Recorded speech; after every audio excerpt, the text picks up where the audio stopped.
दोस्तों, आज मैं बात करूंगा एक ऐसे इंसान के बारे में जिसके पास एक दिन खाना खाने के लिए पैसे नहीं थे, बट आज उन्होंने हजारों करोड़ की कंपनी बना दी है। और आज ये वर्ल्ड के second youngest self made billionaire है आफ्टर केली जेनर। नमस्कार दोस्तों, मेरा नाम है सुनील खटकड़ और आज इस वीडियो में हम बात करेंगे ओयो कंपनी की। एक्चुअली ये वर्ल्ड की थर्ड लार्जेस्ट होटल चैन है और बात करेंगे कि क्या चैलेंज फेस कर रही है ओयो आज के दिन। और इस वीडियो के लास्ट में मैं 3 वैल्यूएबल लर्निंग्स दूंगा आपको जो आप अपने बिजनेस में इंप्लीमेंट कर सकते हो। दोस्तों, रितेश अग्रवाल ओयो के फाउंडर हैं और इनका कोई फैमिली बिजनेस बैकग्राउंड नहीं था, बट उसके बाद भी कैसे इन्होंने अपनी कंपनी शुरू की, आइए उसके बारे में देखते हैं। एक्चुअली इनका पढ़ाई में ज़्यादा मन नहीं लगता था और जैसे तैसे करके ये अपनी स्कूलिंग कंप्लीट कर लेते हैं और फिर कॉलेज में एडमिशन लेते हैं। बट कॉलेज में पढ़ाई में मन न लगने के कारण ये वहाँ से ड्रॉप आउट कर देते हैं। एक्चुअली दोस्तों, ये घूमने के बड़े ही शौकीन थे। जैसे भी इनको टाइम मिलता था ये एक जगह से दूसरी जगह घूमने के लिए चले जाते थे और वहाँ पे स्टे करते थे होटल में। तो होटल के साथ इनका इतना अच्छा एक्सपीरियंस नहीं रहा है। एक्चुअली उस टाइम पे ये आइडेंटिफाई करते हैं कि अफोर्डेबल प्राइस में एक अच्छा होटल मिलना बड़ा ही मुश्किल था और इनको होटल टू होटल विजिट करना पड़ता था। वहीं से ये रियलाइज़ करते हैं कि इंडिया में कितने ऐसे ट्रैवलर्स हैं जिसको ये प्रॉब्लम फेस करनी पड़ती है। एक्चुअली स्टार्टिंग में ये 3 प्रॉब्लम को आइडेंटिफाई करते हैं। एक अच्छा होटल अफोर्डेबल प्राइस पे अवेलेबल नहीं है, और सेकंड ये देखते हैं एक्चुअली होटल में जो रूम्स होते हैं उनके वॉश बेसिन गंदे हैं, बाथरूम गंदा है, बेडशीट अच्छे से मैनेज नहीं है, क्लीनिंग की प्रॉब्लम है, वाईफाई की प्रॉब्लम है। और एक ये आइडेंटिफाई करते हैं कुछ होटल्स में जो होटल का स्टाफ है वो अच्छे से बिहेव नहीं करता कस्टमर के साथ। दोस्तों, ये सारी प्रॉब्लम आइडेंटिफाई करने के बाद ये महज 17 साल की उम्र में ओरेवल स्टे के नाम से कंपनी रजिस्टर्ड करवाते हैं 2011 में, और जिसको 2013 में जिसका नाम बदलकर ओयो रूम्स रख दिया गया था। ओयो का मतलब है ओन योर ओन। दोस्तों, जिस एज में हम कभी बिजनेस और जॉब के बारे में सोचते भी नहीं हैं, उस एज में इन्होंने अपनी जर्नी स्टार्ट कर दी थी। एक्चुअली दोस्तों, इसके फाउंडर ने भी ये नहीं सोचा था कि कभी ये कंपनी इतनी बड़ी बन जाएगी, और ये एक मिशन पे निकल पड़ते हैं। एक्चुअली कभी किसी ट्रैवलर्स को ऐसी प्रॉब्लम फेस नहीं करनी पड़े जैसी उन्होंने फेस की है, और इसके साथ ही ये अपनी जर्नी स्टार्ट करते हैं। और फिर जैसे जैसे प्रॉब्लम्स आती गई उसको सॉर्ट आउट करते गए, और आज देखते देखते ओयो इतनी बड़ी कंपनी बन चुकी है। और कभी एक होटल से शुरू किया था इन्होंने, और आज इनके पास 800 सिटीज़ में 1 मिलियन से ज़्यादा रूम्स हैं और 46,000 होटल्स रजिस्टर्ड हैं और 1,30,000 होम्स रजिस्टर्ड हैं इनके साथ। और दोस्तों, आज ये अपने बिजनेस को 80 से ज़्यादा कंट्रीज में एक्सपेंड कर चुके हैं। दोस्तों, अब इस कंपनी की ग्रोथ के बारे में बात कर लेते हैं कि इसके पीछे क्या रीजंस रहे। एक्चुअली दोस्तों, पहला रीजन है इसके पीछे good customer experience with hotels. जहाँ पर लोग होटल में जाने को अवॉइड करते थे, वहाँ पर इन्होंने घर के जैसा एक इन्वायरमेंट क्रिएट कर दिया। वहाँ पर कस्टमर को किसी भी प्रकार की प्रॉब्लम्स नहीं आती आज के दिन, क्योंकि OYO stand with its customer. और सेकंड रीजन है इसके पीछे good rooms available at affordable price.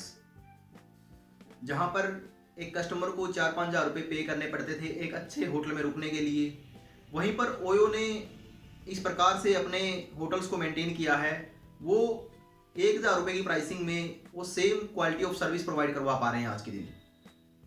और थर्ड रीजन है इसके पीछे, ये एक्चुअली होटल के साथ बड़े स्ट्रिक्ट हैं। एक्चुअली कस्टमर को डिलाइटफुल एक्सपीरियंस करवाने के लिए होटल स्टाफ को टाइम टू टाइम ट्रेनिंग देते हैं। इन्होंने अपने ट्रेनिंग सेंटर्स ओपन किए हुए हैं जिससे कि इनकी जो सर्विस ऑफ क्वालिटी है उसमें कमी ना आए और ये अपने जो स्टैंडर्ड्स हैं उनको मेंटेन कर पाएँ। और फोर्थ रीजन है इसके पीछे, जो ये हॉस्पिटैलिटी इंडस्ट्री है, एक्चुअली ये अनऑर्गेनाइज सेक्टर है। एक्चुअली ये अपनी ऐप लेके आते हैं जो कस्टमर्स के लिए भी थी और इनके स्टाफ के लिए भी थी। उस ऐप का जो यूजर इंटरफेस है वो इतना इजी रखते हैं कि उसको कोई भी 3 क्लिक में होटल बुक कर सकता है। अपने बिजनेस में टेक्नोलॉजी लेके आइए, टेक्नोलॉजी के थ्रू आप ज़्यादा से ज़्यादा कंट्रोल कर सकते हो अपने बिजनेस को। अब इनके पास इतने होटल्स हैं, अब विदाउट टेक्नोलॉजी के ये पॉसिबल नहीं था कि इतने होटल्स को ये मैनेज कर पाएंगे और होटल के साथ ईजिली कम्युनिकेट कर सकते हैं, और ऐसे ही ये अपने कस्टमर्स के साथ ईजिली कम्युनिकेट कर सकते हैं। और ये जो प्रॉब्लम्स आती थी कस्टमर्स को वो इंस्टेंट बेसिस पे रिजोल्व करते थे।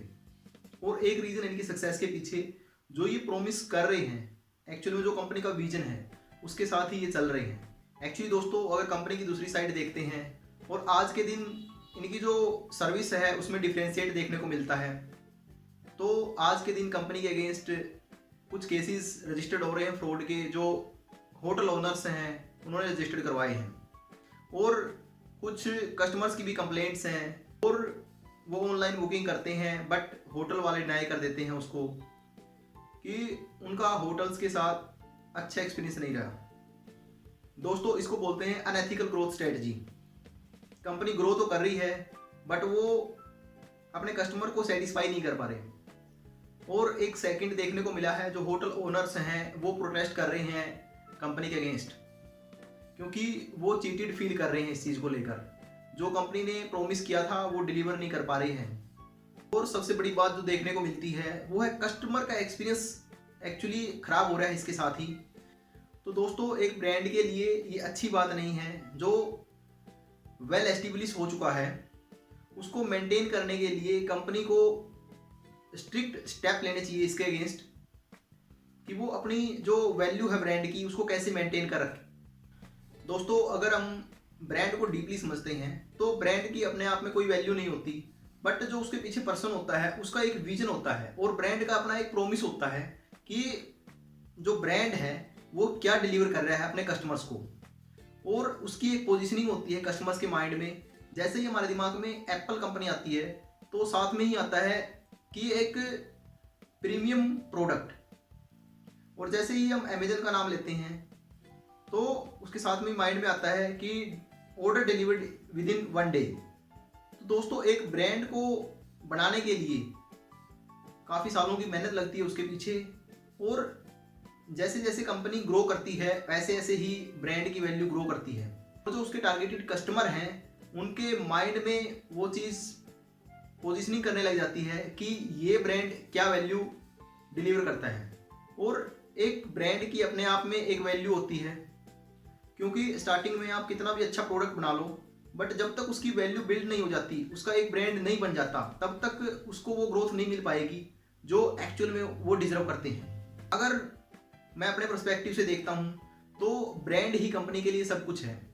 दोस्तों जैसे नोकिया का एक टाइम पे 70% मार्केट शेयर था इंडिया में, बट अगर आज के दिन अगर स्मार्टफोन में आप देखते हो तो नोकिया कहीं एग्जिस्ट भी नहीं करता है, क्योंकि टाइम के साथ उन्होंने वो चेंजेस नहीं किए अपने फ़ोन में, और धीरे धीरे वो मार्केट से बाहर हो गया। तो इसी प्रकार से किसी भी ब्रांड को अगर सर्वाइव करना है तो जैसे ही मार्केट चेंज होती है उसको अडॉप्ट करना पड़ेगा और उसके साथ ही आगे बढ़ना पड़ेगा।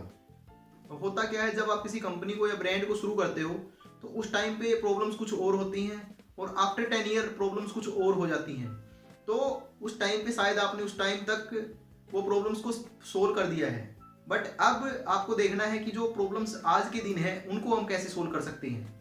अगर डे टू डे हम ऐसे ही प्रॉब्लम्स को सोल्व करते रहेंगे तो डेफिनेटली अपना जो ब्रांड है वो ग्रो करेगा, और एक्चुअली उसको कंपटीशन एडवांटेज भी मिलेगा। दोस्तों अगर आज हम बात करते हैं टाटा ग्रुप की, तो ये आज इतना बड़ा कैसे बना है, क्योंकि इन्होंने मार्केट की रिक्वायरमेंट को समझा है और उसके अकॉर्डिंग इन्होंने अपने आप में चेंजेस किए हैं। एक्चुअली दोस्तों इन्होंने कभी मार्केट को अपने अकॉर्डिंग चलाने की कोशिश नहीं की, ये मार्केट के अकॉर्डिंग चल रहे हैं। जिस मार्केट में जिस प्रकार की नीड है उसको आइडेंटिफाई करते हैं और उसको डिलीवर करते हैं। अगर दोस्तों आप किसी भी ब्रांड को, कंपनी को डीपली ऑब्जर्व करोगे तो आप अंडरस्टैंड कर पाओगे कि कैसे कंपनीज ग्रो करती हैं। और दोस्तों इसी के साथ ओयो को अपनी जो इमेज है उसको मेंटेन रखने की बहुत ही ज़्यादा ज़रूरत है, क्योंकि नेक्स्ट ईयर ओयो अपना आईपीओ लॉन्च करने जा रही है। तो देखने वाली बात होगी दोस्तों कि इनका जो आईपीओ होगा कितना सक्सेसफुल होगा। दोस्तों अब हम उन 3 लर्निंग्स की बात कर लेते हैं जो मैंने वीडियो के स्टार्टिंग में बताया था। Number 1, listen small concerns. Actually छोटी छोटी चीज़ों को ऑब्जर्व करना शुरू करिए और अपने आसपास देखिए कि लोग क्या प्रॉब्लम फेस कर रहे हैं। ये अगर एक बिजनेस के पर्सपेक्टिव से देखते हैं तो कभी भी कोई भी कंपनी इस मिशन के साथ स्टार्ट नहीं होती कि वो इतना बड़ा एम्पायर खड़ा करेंगे। बट होता क्या है, जैसे ही आप किसी प्रॉब्लम को सोल्व करने लग जाते हो और धीरे धीरे आपका काम लोगों को पसंद आता है और एक्चुअल में वो प्रॉब्लम मार्केट में है, तो लोग आपको एक्सेप्ट करना शुरू कर देते हैं और ऐसे धीरे धीरे आपका बिजनेस बिल्ड होता जाता है। जैसे हमने इस केस स्टडी में ओयो से सीखा है। ओयो छोटी सी प्रॉब्लम सोल्व करने लगा था और धीरे धीरे आज उन्होंने इतना बड़ा एम्पायर खड़ा कर दिया। सेकंड है दोस्तों, अगर आप किसी बिजनेस में हो या फिर कोई बिजनेस करना चाहते हो तो अपने कस्टमर्स के प्रॉफिट के बारे में सोचो। अगर आप कस्टमर के प्रॉफिट के बारे में सोचोगे तो कस्टमर आपको डेफिनेटली प्रॉफिट देगा, क्योंकि जब आप कस्टमर के प्रॉफिट के बारे में बात करते हैं तो वहाँ पे क्या होता है कि एक कस्टमर्स के माइंड में एक पॉजिटिव फीडबैक जाता है, जहाँ से आपको वर्ड ऑफ माउथ मार्केटिंग देखने को मिलती है।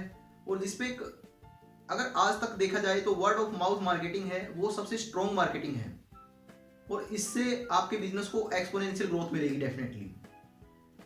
दोस्तों नंबर 3 है, इनकैपेबिलिटीज आर नॉट एक्सक्यूज।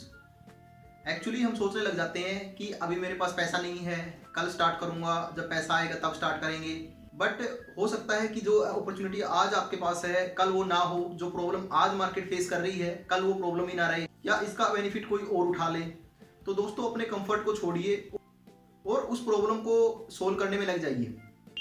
दोस्तों अपने कंफर्ट को छोड़िए और स्टार्ट विद द स्मॉल्स। जैसे ही दोस्तों आप छोटी छोटी प्रॉब्लम्स को फेस करते जाएंगे और उसको सोल्व करते जाओगे तो एक दिन आप देखोगे कि आपने बहुत बड़ी प्रॉब्लम को सोल्व कर दिया है। जो ऐसे ही दोस्तों बिजनेस बनते हैं, ऐसा नहीं होता कि किसी के माइंड में एकदम से बहुत बड़ा आइडिया आता है और उनको ओवरनाइट सक्सेस मिल जाती है। दोस्तों आप किसी भी सक्सेसफुल कंपनी की हिस्ट्री उठा के देख लो, जो एक स्मॉल टाउन से स्टार्ट हुई थी और आज जो वर्ल्ड की टॉप कंपनीज हैं उनमें उनकी गिनती आती है। अमेजन जो एक छोटे से रूम से स्टार्ट हुई थी और आज के दिन अगर आप देखते हो तो वर्ल्ड की टॉप कंपनीज में आती है। धन्यवाद दोस्तों, अगर वीडियो अच्छी लगी तो कमेंट करें, लाइक करें और चैनल को सब्सक्राइब कर लें। और दोस्तों वीडियो को ज़्यादा से ज़्यादा शेयर करें, क्योंकि दोस्तों एक वीडियो को बनाने में काफ़ी ज़्यादा रिसर्च लगती है, मेहनत लगती है।